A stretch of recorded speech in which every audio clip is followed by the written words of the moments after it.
ধন্যবাদ সবাইকে। Tutorial math studies YouTube চ্যানেলের পক্ষ থেকে আজকের আলোচ্য বিষয় ষষ্ঠ শ্রেণীর গণিত পঞ্চম অধ্যায় অর্থাৎ বিশেষ পাঠ হলো শতকরা। তো শতকরা সম্পর্কে আমরা আলোচনা করার জন্য প্রথমেই যেটা অঙ্কন করেছি একটা গ্রিড। এই গ্রিডে 100টি মোট 100টি ঘর আছে। 1 2 3 4 5 6 7 8 9 10। 1 2 3 4 5 6 7 8 9 10, অর্থাৎ এদিকে 10টি ওদিকেও 10টি, সুতরাং মোট ঘরের সংখ্যা 100টি। আমি যদি এই 100টি ঘরের মধ্য থেকে একটা ঘর রং করি,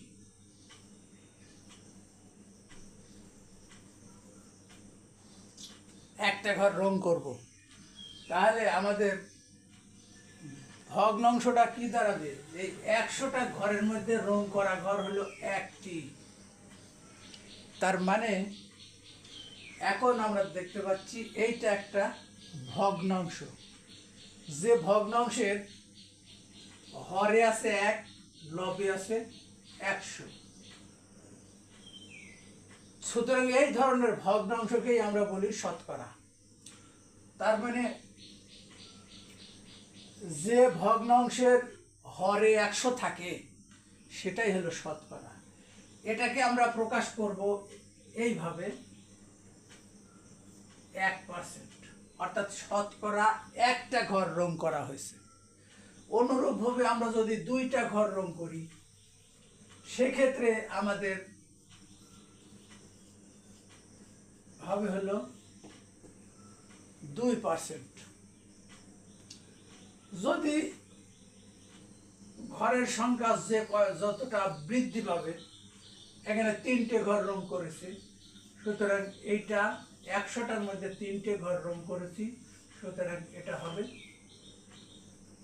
রং করা ঘরের সংখ্যা কত পার্সেন্ট, অর্থাৎ রং করা ঘরের সংখ্যা হলো 3%। এমনিভাবে আমরা যদি 20টা ঘর রং করি, তাহলে সেক্ষেত্রে আমরা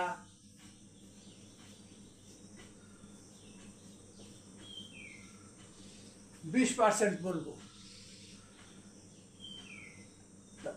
এই পার্সেন্ট এটা মূলত একটা শতকরা, যে শতকরার নিচে থাকবে, সব সময় নিচে 100 থাকতে হবে। অনুরূপভাবে আমরা যদি 35টা ঘর এখানে পূরণ করি, রঙিন করি, তাহলে সেক্ষেত্রে আমাদের পার্সেন্ট দাঁড়াবে 100টা ঘরের মধ্যে 35টা ঘর। তার মানে সেক্ষেত্রে পার্সেন্টেজ দাঁড়াবে আমাদের 35, অর্থাৎ শতকরা 100টা ঘরের মধ্যে 35টা ঘরই রং করা হয়েছে। এইটা হলো শতকরা। তাহলে এখন আমরা দেখাবো শতকরা এবং ভগ্নাংশের মধ্যে পার্থক্য কি। এবার আমরা দেখব শতকরা এবং ভগ্নাংশের একটু তুলনামূলক আলোচনা। তাহলে এখানে আমরা দেখতে পাচ্ছি এটা একটা ভগ্নাংশ 7/100। তো যেহেতু আমরা দেখতে পাচ্ছি নিচে বা হরে আছে 100, সুতরাং নিঃসন্দেহে একে লেখা যায় শতকরা 7 বা 7%। অনুরূপভাবে এটার ক্ষেত্রেও তাই, এটাকে আমরা 9% লিখতে পারি। এইখানে আমরা দেখতে পাচ্ছি 3/4, এটা একটা ভগ্নাংশ, এটা কিন্তু শতকরা না। এটাকে আমরা শতকরাতে পরিণত করতে পারি বিশেষ একটা পদ্ধতি প্রয়োগ করে। তার মানে নিচেরটাকে আমরা যদি 100 বানাতে চাই, তাহলে এখানে নিচে এবং উপরে 25 দিয়ে গুণ করতে হবে। নিচে এবং উপরে 25 দিয়ে যদি গুণ করি, সেক্ষেত্রে আমাদের উপরে যাচ্ছে 3 25 75, আর নিচে আসতেছে 4 25 100। এইবার আমরা দেখতে পাচ্ছি হরে 100 এসে গেছে, সুতরাং যখনই হরে 100 এসে যাবে, তখনই সেটাকে আমরা পার্সেন্ট হিসাবে দেখব। তার মানে এটা হবে 75%। অনুরূপভাবে 2/5, এই ক্ষেত্রেও আমরা একই কাজ করতে পারি। একে যদি 20 দিয়ে গুণন করি, এটাকেও 20 দিয়ে গুণন করি, তাহলে উপরেরটা হয় 20 দুগুণে 40 আর নিচেরটা হয় হলো 100। এই ক্ষেত্রে আমরা পার্সেন্ট হিসাবে বলতে পারি 40% হয়েছে, অর্থাৎ 2/5 40%। 2/5 ছিল ভগ্নাংশ, ভগ্নাংশকে আমরা শতকরায় প্রকাশ করতে পারি এইভাবে। আবার 3/4 সেটাও ভগ্নাংশ ছিল, ভগ্নাংশকে আমরা শতকরায় প্রকাশ করেছি, নিচেরটা 100-তে রূপান্তর করে, অর্থাৎ হরকে 100-তে রূপান্তর করে সেটাকে আমরা ভগ্নাংশে পরিণত করেছি। সুতরাং মূল কথা হচ্ছে শতকরা এবং ভগ্নাংশের মধ্যে পার্থক্য হলো সকল শতকরাই ভগ্নাংশ, কিন্তু সকল ভগ্নাংশ শতকরা নয়, একে শতকরায় পরিণত করা যায়।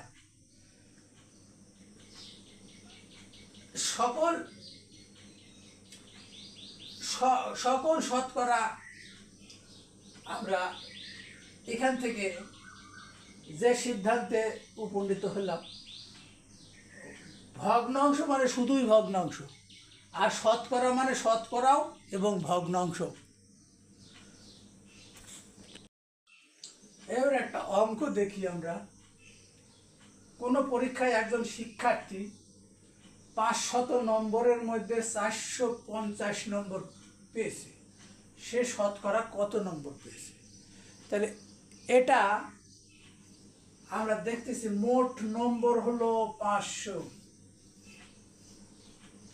তার মধ্যে শিক্ষার্থী পেয়েছে হলো 450। এটাকে যদি আমরা সরল করি, তার মানে 450 ঠিক রাখলাম, আর এই 500কে 5 গুণন 100 লেখা যায়,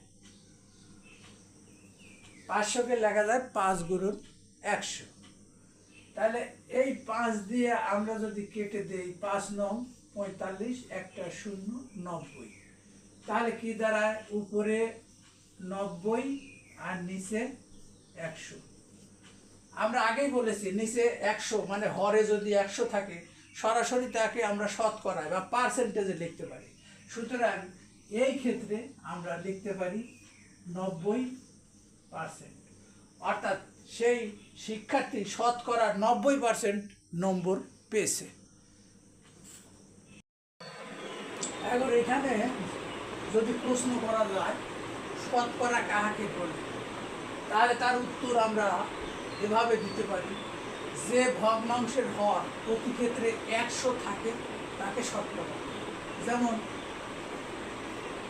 5/100, এটা শতকরা 5। 2/100, শতকরা 2।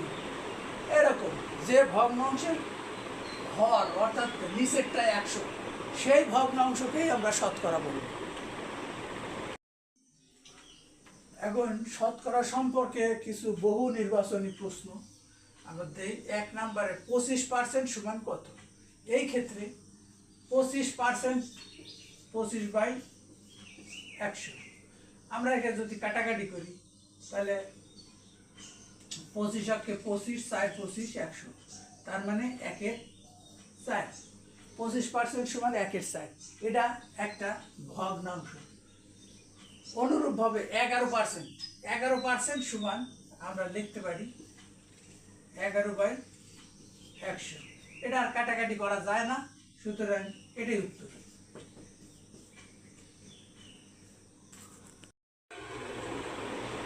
আর বহু নির্বাচনী প্রশ্নের 3 নম্বর, 6/10কে শতকরায় প্রকাশ করো।